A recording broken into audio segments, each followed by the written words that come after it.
할렐루야. 오늘 말씀은 이제 열왕기하 맨 마지막 장 이스라엘의 이제 유다의 멸망, 더 정확하게 말하면 예루살렘의 멸망과 성전의 파괴에 관한 말씀이 이제 오늘 말씀으로 열왕기하 맨 마지막 장이 이렇게 멸망으로 끝납니다. 열왕기하 말씀 전체가 아합이 죽은 다음부터 이제 그 나라가 어떻게 되었는가. 이스라엘은 BC 722년에 아수르에 의해서 망하고, 그 다음에 유다는 BC 586년에 바벨론 제국에 의해서 망하는 것으로 열왕기 상하 하가 이렇게 끝나게 되는 거죠. 이제 어제도 우리가 봤던 것처럼 맨 마지막 왕들에 대하여서 우리가 지금 보고 있습니다.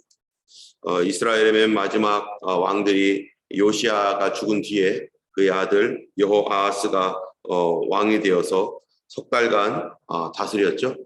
이 사람이 왜 석 달밖에 다스리지 못했습니까? 이 요시아가 바로 느고와 대적하여서 갈그미스로 가서 전쟁을 하려는 그 바로 느고 이집트의 왕 바로가 올라가는 길을 막았다가 요시아가 거기서 전사하고, 그리고 곧바로 세워진 유다의 방백들이 세워놓은 왕이 그의 아들 여호아하스였는데, 그가 이제 바로가 위로 올라가서 갈그미스에서 아수르를 도와서 바벨론을 막으려고 전쟁을 하다가 거기서 바벨론에게 대패를 하고 그가 이제 다시 이 애굽으로 돌아가는 차에 그 기간이 약 3개월이었던 거죠. 와서 보니까 여호아하스 마음에 안 들어가지고, 그래서 자기가 원하는 바로에게 충성할 수 있는 친 이집트 그러한 그 사람들을 뽑아서 거기에 왕위에 올렸는데, 그 사람이 여호야김이라고 하는 사람이죠. 여호야김이 이제 친 바벨론 정책을 취하면서 그렇게 살다가 보니까 이 바벨론이 점점점 강해지고 점점점 이 전 세계를 이제 장악하여 들어오고, 또 심지어 유다까지도 위협하고 있는데, 가만히 보니까 이 이집트와 바벨론 사이에 누가 더 좋은가, 누가 더 나를 살릴 수 있는가 생각을 하다니까 이 바벨론을 섬겨야겠다 해가지고 친 이집트 왕으로 세워놨더니 배반을 하고 바벨론을 섬기는 거죠. 그 바벨론을 섬기니까 느부갓네살이 화가 나가지고 이제 그에게 와서 막 위협하고 이러니까 느부갓네살의 이 말을 듣고서 또 이제 마음을 이제 바벨론으로 섬기는 가운데 주변에 있는 대신들이 우리 그래도 다시 이집트를 섬겨야 될 거 아니겠느냐고, 우리 이집트가 그래도 우리의 우방국이라고 하면서 이런 말들로 인해서 이 국제 정세에 어디로 붙을 것인가에 따라서 나라의 운명이 이리 갔다 저리 갔다 하는 그런 상황인데, 여기서 그래 바벨론을 섬기기보다는 다시 이집트를 섬기자 해가지고 바벨론을 섬기기를 배반하니까, 그때 느부갓네살 왕이 와가지고 이제 아람 군대와 그 주변에 있는 군대들과 동맹을 맺어가지고 와가지고 유다를 쳐서 뭐 이렇게 하면서 나라가 어지러워지고 그 나라가 막 이 나라 전체가 이리 갔다 저리 갔다 어찌할 줄을 모르는 그런 상황으로 계속해서 나라가 가게 되는 것이죠. 이러한 가운데서 이제 그 다음 왕 여호야킨이 있고, 오늘은 이제 시드기야 왕이 이제 즉위를 하여서 맨 마지막 왕으로서 이제 유다가 끝나게 되는 것입니다. 이 시드기야 이전에 있었던 여호야긴은 예루살렘에서 18살 때 왕이 되었는데, 여호야김 그 다음에가 여호야긴인데 석 달간 이스라엘을 다스려서 여기에서 이 사람이 어떻게 됐어요? 이제 바벨론에 끌려가고 그를 대신하여 세워진 왕이 시드기야입니다. 그래서 바벨론 포로는 총 3차에 걸쳐서 있었는데, 그게 뭐냐면은 이 여호야김이 이제 바벨론을 섬기다가 이집트를 다시 섬기다가 이러니까 여호야김 이 당시에 바벨론이 쳐들어와 가지고 그래서 여호야김 11년에 이 이스라엘의 예루살렘에 있는 사람들을 데리고 포로로 바벨론으로 끌고 갑니다. 그것이 BC 605년입니다. 그런데 그러다가 이제 여호야긴이 이제 또 끌려가게 되는 거죠, 왕이. 그래서 3개월 동안 왕이 되었다가 그가 끌려가는 것이죠. 그래서 그 사람이 끌려가서 그곳에서 이제 포로 생활로 계속 살게 되는 것입니다. 그러고 나서 그것이 이 597년, BC 597년에 2차 포로가 되고요. 3차 포로가 이제 마지막 포로인데 586년에 시드기야 왕 11년에 이제 이스라엘이 유다가 완전히 멸망되어서 이제 유다의 역사가 거기서 끝나버리게 됩니다. 이런 가운데서 하나님께서 이때 끌려갔던 선지자들이 있습니다. 첫 번째 605년에 그때 함께 끌려갔던 사람이 누구예요? 그때 포로로 되어서 끌려갔던 사람이 다니엘이라는 사람. 다니엘이 그때 포로로 끌려가게 됩니다. 두 번째는요, 에스겔이 또 끌려가게 됩니다. 그래서 에스겔은 끌려가서 거기서 환상을 보고 하나님 메시지를 전하고 그 끌려가 있는 사람들을 대상으로 해서 사역을 했던 사람, 바로 그 사람이 에스겔입니다. 이런 가운데서 하나님께서 예레미야를 통해서 끌려간 이 사람들, 1차, 2차 때 포로로 끌려갔던 이 사람들에 대하여 뭐라고 예언하셨냐면은 그 사람들을 하나님께서 좋은 무화과와 같이 잘 대우받게 해주겠다라고 하나님께서 예언을 해놓으셨어요. 그러나 남아있는 사람들은 어려움을 당할 것이다. 못된 무화과 열매를 이 썩은 열매나 이런 거 버리는 것처럼 그렇게 잘못될 것이다.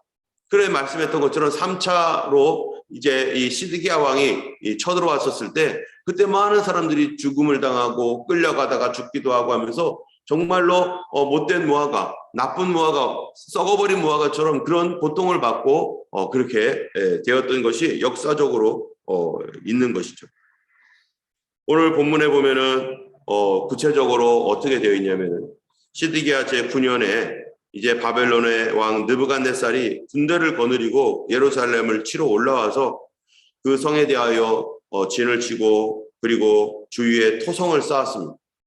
그거를 예루살렘 성을 아예 그냥 토성을 쌓고서 이 진을 치고 포위를 해버리니까 이 식량이 다 떨어지는 거죠. 근데 이거를 얼마간을 했냐? 3년간을 했어요. 9년에서 시작되었던 이 포위가 11년까지 계속 지속되는 거예요. 그러니 그 안에서는 얼마나 많은 사람들이 굶주림과 또 두려움 가운데 고통을 받고 있습니까? 이런 가운데서 왕은 결국에는 도망가다가 이제 사로잡히게 되는데 자기를 보호해 주었던 군대들도 다 흩어지고 왕 혼자 도망하다가 그가 잡혀서 결국 바벨론 왕 앞에 서게 되고 자기의 두 아들들이 있는데 그 두 아들들도 같이 잡혔는데 그 아들은 자기 눈앞에서 바벨론에 의해서 죽임을 당하는 것을 그 눈으로 보고 그 봤던 눈을 또 이 시드기야 왕은 뽑혀버렸어요. 두 눈이 뽑힌 상태에서 그는 바벨론으로 이 쇠사슬에 묶여서 끌려가는 너무너무 비참한 그러한 그 마지막을 갖게 됩니다. 그런데 여러분 이 왕이 왜 이렇게 비참한 마지막을 가질까? 그에게는 그러면은 구원받을 수 있는 기회가 없었던 것인가? 아닙니다. 그에게는 구원을 받을 수 있는 기회, 하나님의 은혜의 기회가 계속 주어졌어요. 계속 주어졌는데 그가 그것을 계속 거절했습니다. 그 내용이 역대하 36장에 있고요. 그 다음에 예레미야 37장, 38장에 이 예레미야 선지자가 활동했던 그 당시에 예레미야가 이 시드기야 왕을 살리고자 어떻게 하나님의 말씀으로 조언을 했는지. 여러분이가 성경을 보면은 많은 왕들이 있는데 왕은 하나님 말씀을 이 적용을 해가지고 이 이스라엘에게 다스리는 일을 하는 사람이 왕이에요. 그런데 왕을 돕는 사람이 자기 주변에 행정적인 그런 일들, 군사적인 일들로 국방장관도 있고 여러 행정부 부처 장관들이 있지만 그 사람들은 행정적인 다스리는 어떤 실무적인 것을 다스려서 그렇게 돕지만 또 왕을 돕는 한 사람이 또 있는데 그 사람 누구냐면요 바로 믿음으로 돕는 사람이 있어요. 왕이 하나님 뜻대로 바르게 행해서 하나님의 그 거룩한 그 은혜를 받고 그 은혜를 통해서 이 나라를 다스릴 수 있도록 해주는 사람이 누굽니까? 바로 선지자와 제사장이에요. 그래도 제사장은 왕편에서 왕을 서포트하며 여당으로서 왕을 이게 보조해주는 그런 역할을 하는 그런 제사장이 있는가 하면, 야당처럼 왕이 잘못할 때마다 나와가지고 왕이시여 그러시면 안 됩니다. 하나님의 뜻은 여기에 있습니다. 왕이시여 돌이키시옵소서. 또는 왕이 잘할 때는 격려하면서 잘하고 계십니다. 이렇게 하는 선지자가 있어요. 그런데 여호야김, 여호야긴 이 시대에 이 하나님께서 그 당시에 세워놨던 선지자들이 누구누구 있냐면요. 첫 번째로 이사야, 미가, 하박국, 예레미야, 스바냐. 우리가 성경에 있는 선지자들 다 여기 있어요. 이사야, 미가, 하박국, 예레미야, 스바냐 이런 선지자들을 왕들 주변에 세워놓고 여호야김, 여호야긴, 또 시드기야 이런 왕들이 국정을 운영할 때 그들이 옆에서 뭐라고 하는 거예요? 하나님 뜻대로 하셔야 됩니다. 그 세계 정세를 보면서 이리 붙었다 저리 붙었다 이게 무슨 짓입니까? 하나님 말씀에 붙어야 됩니다. 하나님 뜻을 따라야 됩니다 하면서 그들이 계속적으로 신앙을 조언을 해줬어요. 그런데 왕들이 이 조언을 들었는가? 하나님의 말씀을 듣지 않습니다. 하나님께서 그들을 살리고 불쌍히 여겨서 어떻게든지 멸망을 지연시키고 다시 회복시키고 할 수 있도록, 비록 멸망이 결정되어서 므낫세로 인해서 성전이 더럽혀짐으로 그것이 결정되었어도 그 멸망이 그 비참함이 최소화되도록, 그리고 왕들도 왕으로서의 대우도 받고 나라도 백성들이 포로가 되지 않고 이렇게 철저하게 멸망당하지 않도록 하기 위해서, 바벨론에게 은혜를 구하고 은혜를 받도록 하기 위해서 하나님께서 백성들을 구원하기 위해서 선지자들을 보내고 왕에게 바른 통치를 요구했지만 왕들은 전혀 말을 듣지 않았어요. 특별히 시드기야 왕에서는 눈물의 선지자 예레미야가요, 눈물로 호소를 하는 거예요. 왕이시여, 사람들이 이 바벨론 사람들이 떠나갈 것이다라고 하는 그런 말을 믿지 마십시오. 당신 주변에 수많은 거짓 선지자들이 뭐라고 말하고 있습니까? 당신에게 이 바벨론이 쳐들어오지 않을 것이고 여기는 잘 될 것이라고 했던 그 거짓말했던 선지자들, 그들이 지금 어디 있습니까? 그들의 말이 도대체 맞은 것이 뭐가 있습니까? 왕이시여 제발 제 말 좀 들으십시오 하면서요, 이 왕에게 막 계속 조언을 하는 거예요. 그러면은 이 시드기야 왕이 그 말을 들었다가 어떻게 해요? 조금 있으면 마음 확 바뀌어요. 예레미야의 말을 듣는 척하다가 주변에 있는 중신들이나 자기 생각에 혼자 골똘히 생각하다가 에이 아니지 하면 확 마음 바뀌어버려요. 그러니까 계속해서 더 어려워지고 그러면 또 무슨 일을 하냐면 또 예레미야를 부릅니다. 그럼 예레미야를 몰래 불러가지고 혹시 하나님께서 주신 말씀 없냐? 하나님께서 뭐라고 하시더냐? 그러면요 예레미야가 또 대답을 해줘요. 하나님께서 이렇게 말씀하십니다. 하나님의 뜻은 이런 겁니다. 그러면은 알았다. 너하고 나하고만 알고 있고 이거 다른 사람에게 얘기하지 말아라 해놓고 곰곰이 생각하다가 정말로 결정적인 순간이 되면 또 마음 확 바꿔버려요. 그러니까 예레미야가 눈물을 흘릴 수밖에 없는 거예요. 여러분, 교회에서도 성도들이 어려움을 당하고 미혹을 당하거나 이럴 때 정말로 믿음으로 살아가는 그런 삶을 살아야 되는데, 그런 믿음의 방법이 있는데 믿음이 없으니까 곰곰이 생각하다가 어떡하지 하다가 에이 그런다고 되겠어? 그런 식으로 하면 안 되지. 그렇죠. 이 세상은 믿음의 방식으로는 운영이 안 되는 거를 우리가 객관적으로 알고 있잖아요. 그런데 우리가 믿음으로 주님의 그 역사를 영접할 때부터 하나님이 도와주시는데, 우리 믿지 않을 때는요 하나님의 도우심을 인정할 수 없고 하나님의 도우심을 믿을 수 없으니까 그거를 그대로 순종하여 따라가지 못합니다. 그런데 한 번 그렇게 순종해서 따라가면은 두 번, 세 번, 네 번을 믿음의 삶을 정말로 배울 수 있죠. 여러분, 어린아이가 이제 걸음마를 배울 때 어떡합니까? 일어났다가 푹 주저앉고 일어났다가 푹 주저앉고 처음부터 애가 막 뛰고 달리고 합니까? 절대 그렇게 못하죠. 그래가지고 손을 잡아줘가지고 따로 서라 해가지고 이렇게 한 다음에 부모님이 그 손을 잡고 이렇게 인도해주면 아이가 또 이렇게 아장아장 걸어가고, 그리고 자기가 벽 잡고 걸어가다가 또 푹 쓰러지고, 이런 과정을 통해서 참으로 서가는 일어서서 걷는 법을 배우는데, 이것을 하나님의 말씀과 그 순종하는 법을 교회에서 배우고 우리의 실제적 현 삶 속에서 그것이 그렇게 되는지를 정말로 실천하고 하는 이런 과정이 있어야 되는데, 그 서서 하나님 말씀대로 살아가는 이것을 위해서 하나님께서 왕들 옆에 선자를 세워서 그렇게 하나님 뜻이 이겁니다 얘기해도요, 마음이 계속 왔다 갔다 갈 때처럼,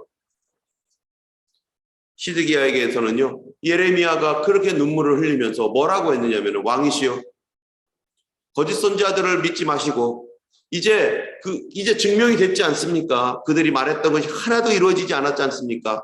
제발 좀 제 말 좀 들어보십시오 하면서 하나님께서 하시는 말씀을 들으라고. 그래서 그 결국 예레미야가 무슨 말을 했느냐?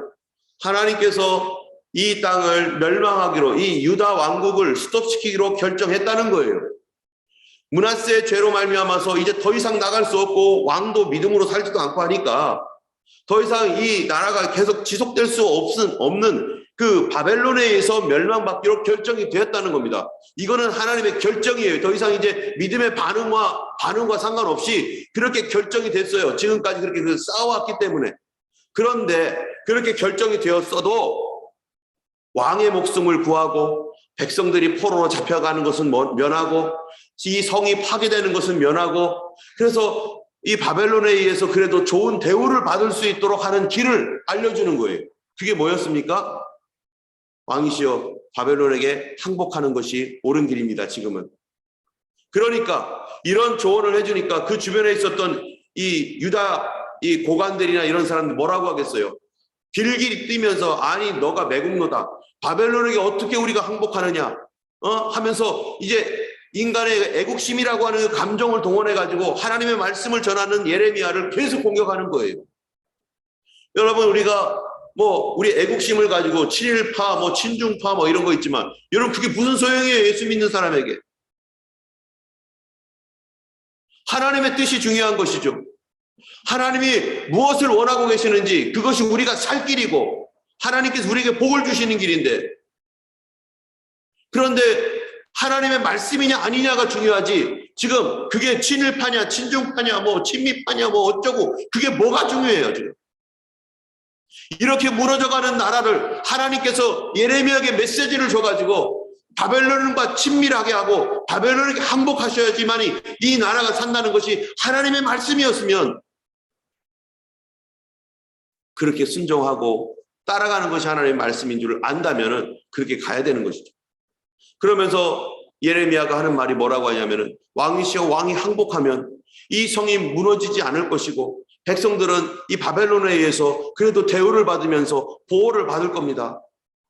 그러니까 백성들을 구원하시고 백성들이 이 어려움을 당치 않도록 왕이시여 항복하셔야 됩니다.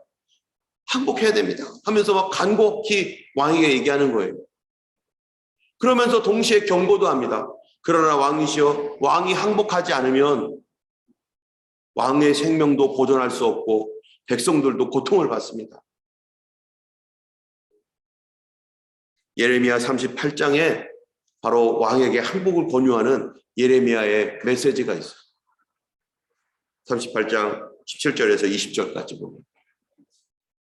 그런데 시드기야는요, 그래 내가 네 말대로 할게, 내가 그렇게 할게, 그게 사는 길이라면, 하나님께서 그렇게 말씀하셨다면 내가 할게 하다가 주변에 있는 사람들의 말을 또 듣는 거예요. 왕이시여, 바벨론에게 항복하면 안 됩니다. 우리는 끝까지 싸워야 됩니다. 하나님께서 우리를 도와주셔서 이 바벨론을 이기게 할 겁니다라고 하는 이 거짓 선자들과 이런 사람들의 말을 또 혹해가지고 들어가지고요, 결국 어떻게 하느냐, 그렇게 예레미야가 왕을 도우려고 하나님의 메시지를 주고 살 길을 줬어도 마지막 그 순간에는 또 마음 바꿔버렸어요. 그래가지고 확 도망갑니다. 그러다가 도망가면 살 줄 알고, 항복하면 거기서 대우를 받겠다고, 불쌍히 여김을 받아서 대우받게 해주겠다고 하나님께서 보호해주겠다고 했는데, 항복하지 않고 도망가다가 갈대아 이 바벨론 군대가 쫓아가가지고 그를 추적합니다. 추적하니까 그를 보호하던 군대들이 다 흩어져 버렸어요. 그리고 왕만 덜렁 남았죠.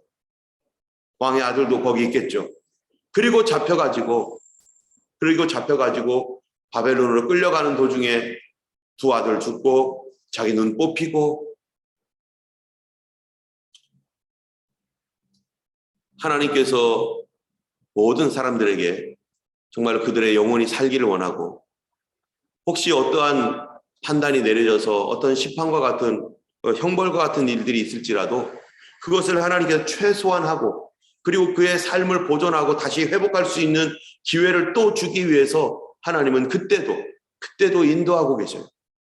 어려운 가운데서도 하나님은 우리가 살 길로 계속해서 인도하시는데, 우리 안에 계신 성령님의 메시지, 성경에 있는 하나님의 말씀, 주님의 뜻이 뭐라고 말씀하시는지에 대한 그러한 그 간구한 심령 가운데 하나님의 말씀을 듣는 그러한 삶을 살지 않을 때에는 무엇이 진리인지도 모르고 어떻게 살아야 될지도 모르고 그냥 자기 생각대로 맞아, 하나님의 주신 감동, 하나님께서 이렇게 말씀하셨어 해놓고 결정적인 순간에 마음 확 바뀌는, 여기에 아까도 얘기했던 그런 많은 선지자들, 이사야와 또 미가, 하박국, 예레미야, 스바냐, 이와 같이 하나님께서는요 우리에게 계속해서 주변의 믿음의 사람들을 통해서 말씀해 주시고, 또 그들의 조언을 듣게 하시고 성령께서 감동해 주시고 환경으로 그것이 맞다라는 것을 또 증명해 주시고 하는 여러 가지 방법으로 하나님은 지금도 우리를 인도하고 계십니다.